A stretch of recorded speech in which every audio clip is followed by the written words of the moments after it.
Assalamualaikum warahmatullahi wabarakatuh. Alhamdulillahilladzi la haula wala quwwata illa bih. Shalatu wassalamu ala sayyidina maulana Muhammadin abdi wa rasulih wa ala alihi ashabihi. Amma ba'd. Hadaratil kurama wal fudala, para alim, para kiai, habaib, para sepuh-sepuh bini sepuh, hadirin hadirat semua yang saya hormati. Alhamdulillah pada pagi hari ini saya bisa berjumpa pada saudara-saudara sekalian dalam keadaan sehat lahir batin. Mudah-mudahan kesehatan kita bisa kita bersyukur kepada Allah Subhanahu wa taala. Khususnya kita bisa hidup di Indonesia. Kita beragama Islam itu bukan berarti kita orang Islam yang masuk Indonesia. Tentunya Islam itu adalah agama damai, agama untuk kebahagiaan manusia mulai dunia sampai surga. Sesuai apa yang disampaikan oleh Rasulullah. Apa itu Islam? Al-Islam huwa dinul ladzi jaa bihi sayyiduna Muhammadun sallallahu alaihi wasallam li sa'adatil basyari fi ma'asyihi wa ma'adihi. Untuk berikutnya, Islam itu agama yang luar biasa, yang diridhoi oleh Allah Ta'ala. Tinggal penganut-penganutnya untuk memahami Islam yang sebenarnya. Banyak orang mengaku Islam tapi belum tentu paham keislaman yang sebenarnya. Makanya masuk Islam hendaknya seluruh secara utuh. Ya ayyuhalladzina amanu dkhulu fis-silmi bis-salmi kafah wa la tattabi'u khutuwati syaitan innahu lakum aduwwum mubin. Sehingga kalau memang benar-benar Islam, tidak terjadi hal-hal yang tidak diinginkan. Karena Kanjeng Rasul sallallahu alaihi wasallam sebagai contoh. Sekarang di Indonesia khususnya, di semua negara umumnya di dunia itu sudah kehabisan contoh dan krisis keyakinan. Itu hanya dua itu. Mau mencontoh siapa, ada orang bicara luar biasa, mau diikuti perilakunya tidak sesuai dengan omongnya. Nah, sekarang keyakinan juga sama, tinggal hanya pada adalah lagu-lagu yang ada. Dari yakinku teguh itu dulu, sekarang sudah rapuh. Rasa ikhlasku penuh, sekarang sudah kotor. Gimana bisa damai? Islam adalah perdamaian. Makanya kalau orang ingin mendapatkan derajat tanpa pangkat, itu cukup satu, menyebarluaskan salam. Yang kedua, memberikan makan. Yang ketiga, sholat malam pada saat orang-orang lain pada tidur. Itu mendapatkan derajat tanpa pangkat di sisi Allah Subhanahu wa taala. Nah, kecenderungan akhir-akhir ini orang tidak suka apa itu derajat yang di sisi Allah. Yang suka adalah urusan dunia. Itulah yang menjadi kerusakan dunia. Dulu umat bisa selamat, yang pertama kali adalah yakin, yang kedua adalah zuhud. Dunia akan rusak kalau keyakinan itu sudah runtuh, dan yang muncul adalah hubbud dunya atau tulul amal.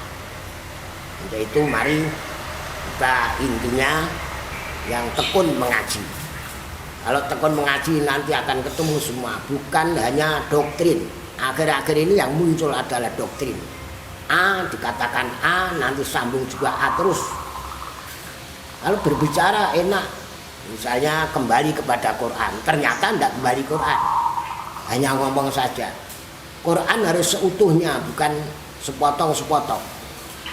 Banyak sekali orang yang ngomong, misalnya contoh, kenapa orang Islam tidak bisa bersatu?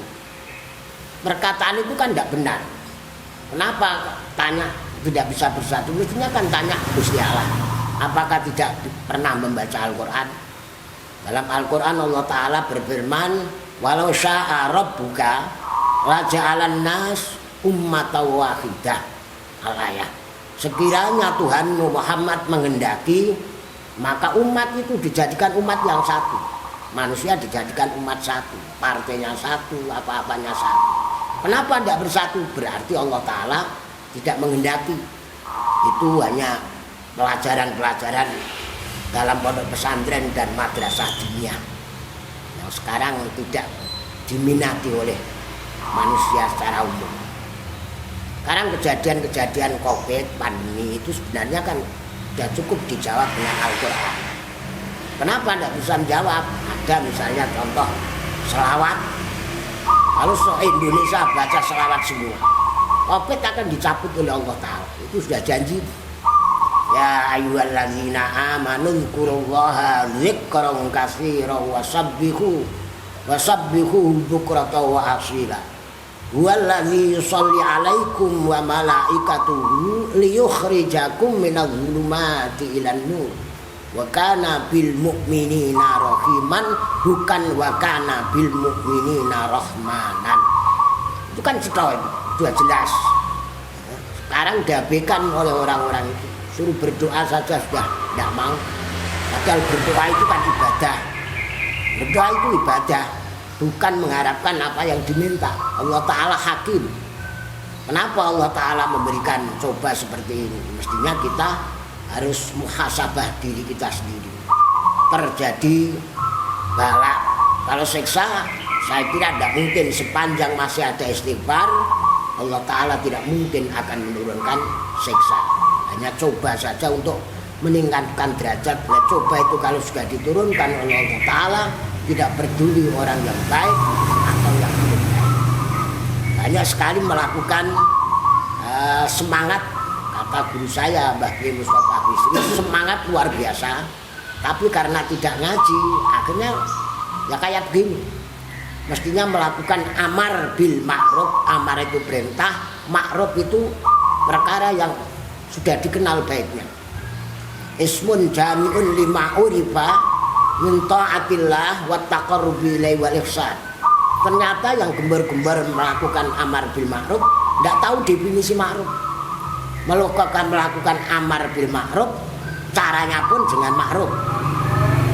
Melakukan nahi anil mungkar harus ada otoritas. Kecuali itu harus tahu definisi mungkar, ma qabbahu syar'u wa harramahu wa karihahu. Berarti kalau amir bil ma'ruf nahi anil munkar adalah perintah segala perbuatan yang diakui baiknya oleh syarak dan akal. Sekarang enggak terjadi, enggak kayak gitu. Yang melakukan harus ada sifat dzul ilmi, dzul rifqi, dzul adli, dzul khilmi dan dzul sabri. Kalau tanpa itu tidak mungkin akan hasil. Itu saja masih berdoa karena diperintah oleh Allah Ta'ala hanya mengajak. Ada yang namanya dakwah ilal khair, mengajak yang belum di jalan Allah. Ud'u ila sabili rabbika bil hikmah wal mau'izatil hasanah wajadilhum billati hiya ahsan. Al-ayah itu terusnya kekuasaan mutlak adalah Allah Subhanahu wa Ta'ala. Adalah taqata li makhluqin ma'a qudratil khaliq.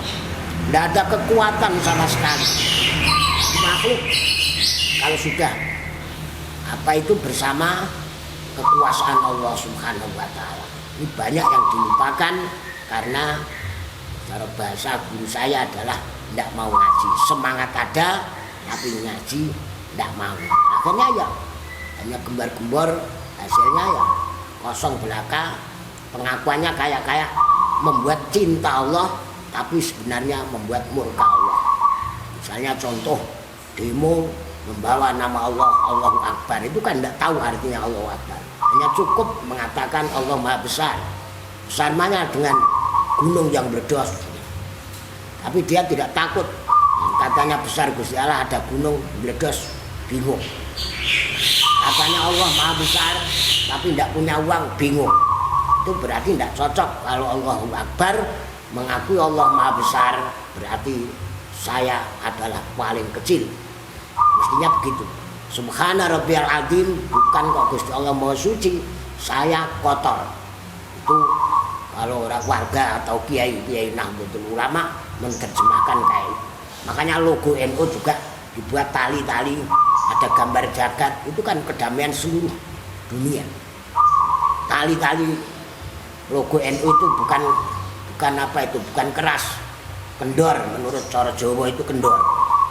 Ngajak tidur istri saja dirayu kok, tidak digelandang seperti motong kambing. Sekarang ngajak orang keras itu, terus dalilnya dari mana? Kalau Kanjeng Nabi itu keras, Islam tidak sampai sini. Saya tidak Islam. Karena Kanjeng Nabi lembut, makanya bisa sampai kita harus bersyukur karena hidup di negeri kita tercinta, Republik Indonesia. Makanya dalam Islam damai itu yang sudah dicontohkan, dipraktekkan oleh guru-guru kita, tokoh-tokoh kita yang berada di Nahdlatul Ulama. Banyak sekali orang pinter, tapi ternyata tauhidnya itu kosong. Banyak sekali orang pandai, tapi tidak mengamalkan ilmunya. Sebenarnya yang disebut alim adalah praktek pengamalan. Innal faqiha wal faqihu bi fi'lihi, laisal faqihu bi nutqihi wa maqalihi. Nah, ini hal-hal yang perlu dipahami. Intinya itu harus tekun mengaji. Terus di atas langit ada langit. Wa fawqa kulli dzi ilmin alim. Sekarang banyak orang yang mengaku benar sendiri. Itu yang pernah dipraktekkan mulai sejak muncul sejak zaman Sayyidina Utsman terbunuh. Itu sampai berkepanjangan yang muncul Islam radikal-radikal itu karena tidak mau ngaji, menganggap yang benar adalah saya. Dan selain saya berarti salah semua yang tidak ikut. Terus bahasanya cara Jawa pokok. Yang pokok itu yang repot. Orang itu yang itu sering dianjurkan oleh guru saya, apa saja menurut di NU itu adalah ada tawasud, ada tawazun, tengah-tengah. Kalau tengah-tengah tidak ekstrim kanan, tidak ekstrim kiri. Kalau di tengah-tengah kalau geblak masih ada tempat. Kalau ekstrim kanan, ekstrim kiri kalau lepas sudah jatuh. Ibadah apalagi sedang-sedang saja dulu sudah dicontohkan oleh Rasulullah Shallallahu Alaihi Wasallam. Ada sahabat ingin puasa ini kurang sudah dipenggak Rasulullah. Ternyata setelah tua walan. Makanya apa itu kalau sedang bisa apa itu continue, bisa apa itu bisa istiqomah bahasa Quran. Nah wali-wali Allah Ta'ala itu bukan kok banyaknya istiqomahnya. Sampai muncul ciri wali itu tidak pernah susah, tidak pernah takut. Innalladzina qalu rabbunallahu tsumma istaqamu fala khaufun 'alaihim wala hum yahzanun. Sesungguhnya orang yang mengatakan Rabbunallah, Tuhanku adalah Allah. Tsumma istaqamu, kalau saya mengartikan Rabbunallah terus, bukan di masjid Rabbunallah, di kantor Rabbunal duit, di pasar bukan Rabbunallah tapi Rabbunal dagangan. Iya, tidak muncul fala khaufun 'alaihim wala hum yahzan.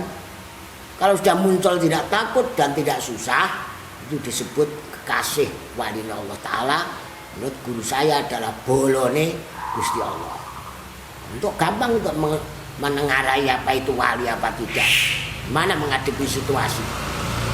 Baik sekali seperti Syekh Abdul Qadir Jilani itu sudah mengatakan apa itu jangan sampai pilih latah tarjal ban na'ma waladab al balwa wa inna na'ma wasilatun ilaika bil kismah istajlabta amla.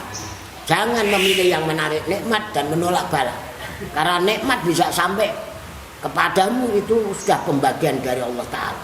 Kalau begitu kan tidak ada rasa hasud, tidak ada rasa dengki. Itu dapat pangkat ikut suka, itu susah ikut susah karena sudah pembagian. Wal balwa halatun bika, saya mengartikan kalau bala itu gawan bayi. Di dunia itu daerah bala ya, darul iltiwa bukan darul istiwa, daerah gonjalan bukan daerah yang rata. Kalau di dunia tidak mau menerima bala, ya jangan hidup di dunia kan enak. Nah ini banyak sekali yang pakai akal. Orang itu yang kalau mengandalkan akal kan susah. Manik tamadabi akli idol. Mestinya sudah ada contoh mulai Kanjeng Nabi disambung sahabat, tabiin, tabiin sampai ulama-ulama kita. Sekarang namanya kiai itu saja jadi kecam, padahal itu contoh yang sebenarnya. Kalau saya ditanya tahlil ikut siapa? Siapa? Ikut guru saya. Guru saya ikut gurunya lagi, tembus Kanjeng Rasul Sallallahu Alaihi Wasallam. Sekarang ada pertanyaan, tahlil ikut siapa? Ikut kiai. Saya jak guyon saja. Mana ono keliru, yang dimasukkan neraka kiai. Siapa yang berani memasukkan neraka kiai? Saya bilang, malaikat secara umum dengan kiai pandai mana itu? Saya bilang, kalau ditanya man robuka itu, malaikat kan kalau ditanya kan tidak bisa jawab man kalimah apa. Padahal kiai-kiai seluruhnya, kiai Nahdlatul Ulama itu semuanya tahu yang namanya ilmu alat. Sekarang enggak ngaji ilmu alat, naku sorob, balagoh, enggak mau tapi komentar. Itu kan ya lucu. Enggak paham Quran itu. Cuma baca saja, baca terjemah.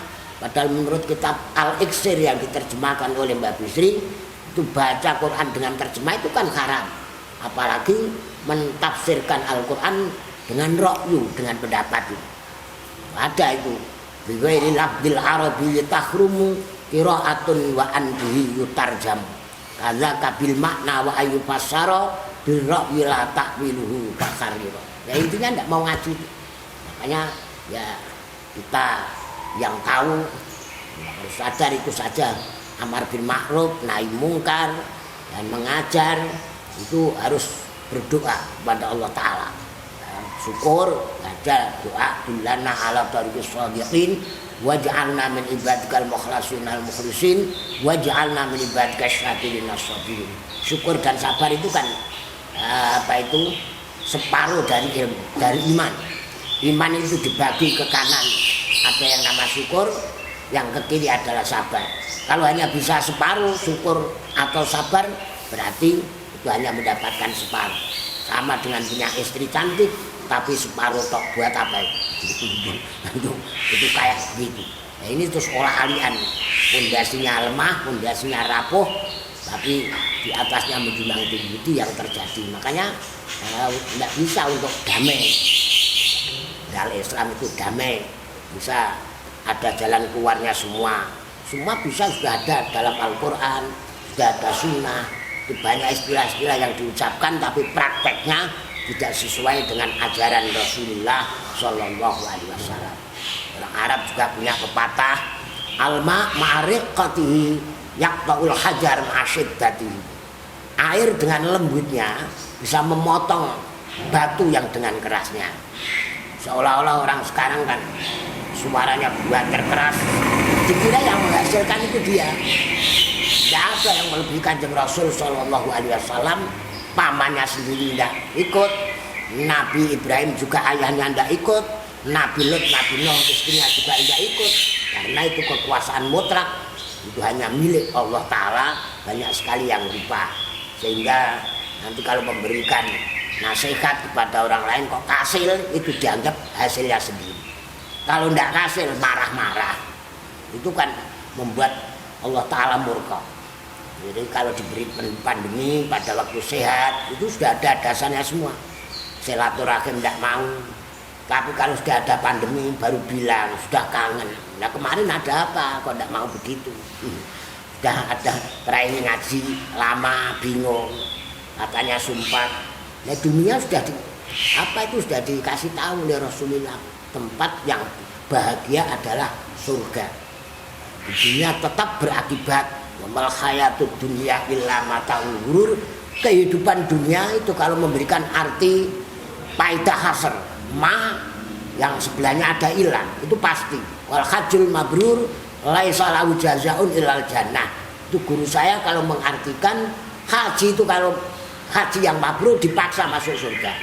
Wamal hayatud dunya illa mata'ul ghurur. Kehidupan dunia pasti menipu, tidak ada yang tidak menipu. Itu tinggal cerdas-cerdasan. Kalau cerdas adalah kais mandana nafsahu wa amila lima ba'dal maut. Orang cerdas, cerdik itu adalah yang mampu mengendalikan nafsu. Kalau beramal diharapkan nanti tunggu di hari kiamat, bukan sekarang. Kalau sekarang namanya bukan cerdas dan bukan cerdik. itu sudah ada dalam kalau dalam warga NU orang meninggal dibacakan talqin itu ya dibantah, ada kirim tahlil ya dibantah, pahala itu bisa sampai apa enggak, sama-sama enggak tahu kok, wong online saja bisa sampai kok, online saja bisa sampai, apalagi pahala itu yang membawa malaikat enggak pernah macet di tengah jalan, malaikat enggak pernah minum kopi di warung kopi, makanya itu kias-kias yang fasid itu yang membuat kacau, yang apa itu menghilangkan kedamaian bangsa, apalagi kedamaian Islam. Banyak merek Islam, tapi ternyata ya bukan Islam yang sebenarnya yang dibawa oleh Rasulullah yang disebut-sebut sekarang Islam rahmatan lil alamin. Mudah-mudahan apa yang saya sampaikan nanti bisa buat renungan, lain kali bisa ketemu lagi. Kurang lebihnya mohon maaf. Mudah-mudahan apa yang saya sampaikan ada manfaatnya, ada berkahnya. Sekarang banyak sekali juga yang tidak paham ilmu manfaat barokah. Ilmu manfaat barokah itu intinya setelah punya ilmu tambah dekat Allah Ta'ala. Kalau tambah jauh berarti ilmunya tidak manfaat barokah. Makanya di pesantren juga dididik, karena pendidikan dan pengajaran itu tidak sama. Kalau pengajaran hanya ditulis untuk menghafalkan supaya hafal untuk menjawab pada waktu ada ujian nasional, Pancasila 5, rukun Islam 5, rukun iman 6, tapi masih korupsi, itu kan hanya pengajaran saja. Dan kalau rukun iman 6 tahu iman Allah Ta'ala, ya tidak berani. Ada orang tidak ada orang sama saja, merasa diawasi Allah Ta'ala. Sekarang anak juga dikasih tahu oleh orang tua, kalau di toko-toko jangan mencuri karena sudah dipasang CCTV. Kalau dulu enggak, merasa diawasi Allah Subhanahu wa Ta'ala. Itu intinya di situ.